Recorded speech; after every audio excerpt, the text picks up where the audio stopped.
True or false? A skater can do whatever they like out on the ice during a competition.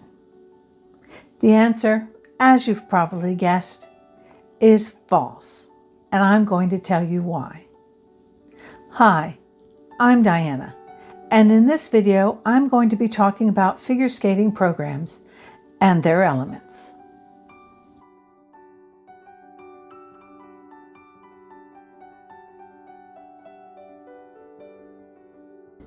First, you might be asking, why can't they just do whatever they like? Why must creative expression be limited? Answer, because this is a competition and not an ice show.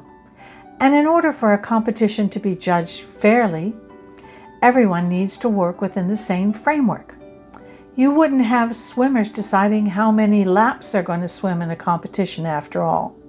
So at each competition, there are requirements and parameters, and these differ by discipline and by level, such as novice, junior, and senior. For the purposes of this video, I'm going to be talking about senior level programs, as those are the ones you're more likely to be watching. At each competition, each skater or team performs two different programs on two separate days. These are the short and the free for singles and for pairs, and the rhythm dance and the free for ice dance. There are time and element requirements for each program, and they are scored independently and then combined to determine the final rankings for the competition. The details differ from year to year, as determined by the ISU and the arbiters for each discipline. The short program for both single men and women is made up of a number of jumps and spins, plus a step sequence. It is 2 minutes 40 seconds plus or minus 10 seconds. These are the types and number of currently required spins and jumps. The free skate program is more complicated in its requirements. It is 4 minutes long plus or minus 10 seconds. It consists of 12 elements, including a maximum of 7 jumps, 3 spins, and 2 sequences, including the step sequence and choreographic sequence. There are a lot of qualifications on what jumps can and can't be repeated, which I won't go over here, but I'll link to the tables where all of these are listed. Jumps and spins are pretty self-explanatory, and I will discuss more about each of them in a future video. But for now, let's talk about the two types of sequences. A step sequence is a series of steps and turns that must cover the ice surface from end to end. It should show the skater's control of their body and is done in accordance with the music. Step sequences have levels awarded by the judges depending on the ice coverage, the skater's control, and the flair and personality shown. A choreographic sequence, on the other hand, has only one level.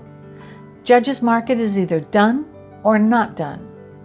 It consists of a series of movements including steps, spins, turns, spirals, arabesques, spread eagles, einebauers, hydroblading, and also can include jumps with a maximum of 2 revolutions.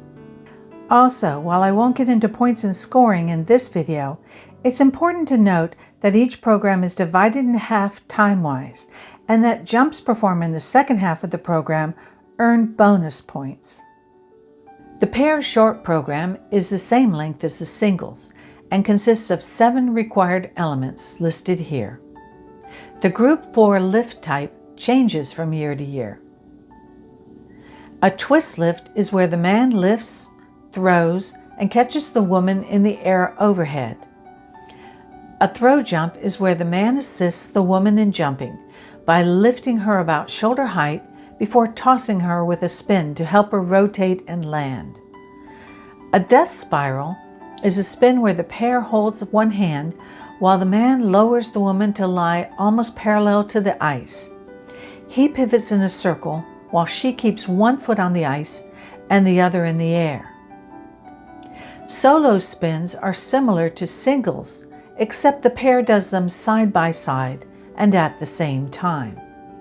The pair free program is similar to the short program, mostly differing in the number of elements and the type of spin combination.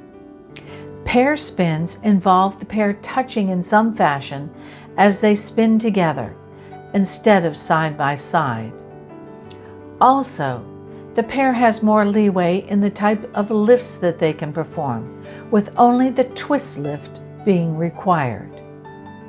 Ice dance differs from the other three disciplines in a lot of ways.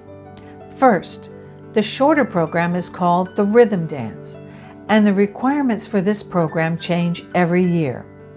For example, one year the music requirement can be musicals, the next it can be Latin music. Last year it was the 80s. In the 2024 season, it is social dances and styles of the 50s, 60s, and 70s, whatever that means. The rhythm dance also usually has at least one required movement style, usually rooted in ballroom dance. In the 2024 season, teams are required to have one pattern dance style, including paso doble steps, with a lot of additional requirements as to beats per minute and steps skated. Some of the other elements done in the ice dance free skate are similar to singles and pairs, with their own special twist to them, like sequential twizzles. Twizzles are like an upright spin, except you travel down the ice when you do them. In ice dance, the team must perform their twizzles close to each other with the same number of spins. Some other unique elements of ice dance are the dance lifts and the choreographic elements. These can be kind of complex to describe, so I will link to other videos that will have examples of these. Are you wondering now just how all these elements are scored? If so, you'll want to watch my next long video all about judging figure skating programs. So if you don't want to miss that, click the subscribe button for my channel. And if you have any questions, feel free to drop them in the comments below. Also, if you like this video, please click the like button. See you soon.